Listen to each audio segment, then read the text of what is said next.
প্রিয় ভিউয়ার্স, আসসালামু আলাইকুম।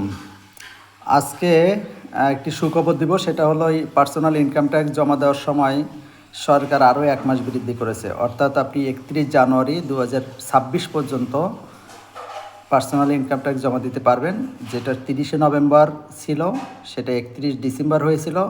গতকালকে সেটা আর 1 মাস বাড়িয়েছে সরকার। আর ইনকাম ট্যাক্স জমা যেহেতু দেওয়ার বিষয় নিয়ে আলোচনা হচ্ছে, তো সুতরাং সেই বিষয়ে বলে রাখি।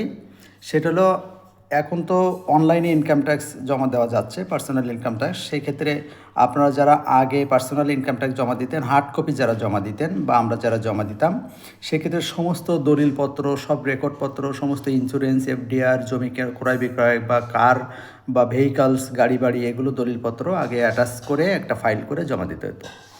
এখন আর অনলাইনে ইনকাম ট্যাক্স জমা দেওয়ার ক্ষেত্রে এই সমস্ত দলিলপত্র অনলাইনে আপলোড করতে হয় না, অর্থাৎ অনলাইনে কোনো ধরনের ডকুমেন্টেশন সাবমিট করতে হয় না। তবে ডকুমেন্টেশন অনুযায়ী হিসাব করে অ্যাকুরেট ক্যালকুলেশনটা অনলাইনে আপলোড করতে হয়। সেই ক্ষেত্রে আপনারা যারা ইনকাম ট্যাক্স জমা দেন, জমা দেওয়ার পরে এই কাগজপত্র অনেক সময় দেখা যায় ঠিক থাকে না, আপনার জমা দেওয়া শেষ হয়েছে আর কাগজপত্রের খবর থাকে না। তো অনেক সময় আপনাদের ফাইলটা অডিটে পড়তে পারে। ফাইলটা অডিটে পড়লে দেখা যায় যে আপনারা এই কাগজপত্র খোঁজাখুঁজি শুরু করবেন। তো নিয়ম হলো যে আপনি অনলাইনে ইনকাম ট্যাক্স জমা দিয়ে যে হিসাব কিতাব ক্যালকুলেশন, যে দলিল দস্তাবেজের ওপরে হিসাব করে আপনারা অনলাইনে ইনকাম ট্যাক্স জমা দিচ্ছেন, সেই দলিল দস্তাবেজ বা ইনকাম ট্যাক্সের রিলেটেড যত কাগজপত্র আছে, সেটা ইন্স্যুরেন্স হোক, এফডিআর হোক, সঞ্চয়পত্র হোক, বা গাড়ির ইআইটির কাগজ হোক, বা আপনার দলিল দস্তাবেজ হোক, জমি ক্রয় বিক্রয় বা ফাইলে ঢুকছে বা বের হচ্ছে, এগুলো যে কাগজপত্রই হোক না কেন, আপনার এই কাগজপত্রে এক সেট ফাইল অবশ্যই আপনারা ফাইল করে রাখবেন। যদি ইনকাম ট্যাক্স ফাইলটা আপনার অডিটে পড়ে, তাহলে যেন আপনি চিঠিপত্র অনুযায়ী সেই কাগজপত্রটা ইনকাম ট্যাক্স অফিসে হার্ড কপি শো করতে পারেন।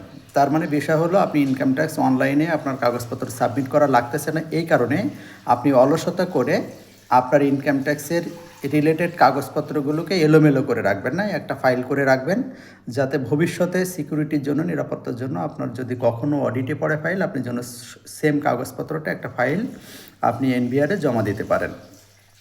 এটা হলো মূলত আজকের বিষয়। আর তো আগেই বলেছি যে income tax, personal income tax আপনি 31 জানুয়ারি মাস পর্যন্ত জমা দিতে পারছেন এবং অনলাইনে জমা দিতে পারছেন।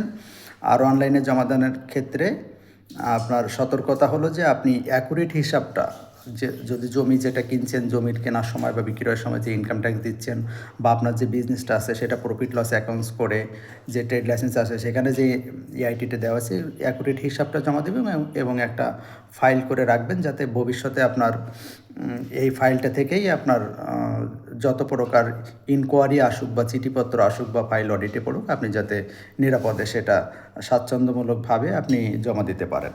ধন্যবাদ। আসসালামু আলাইকুম।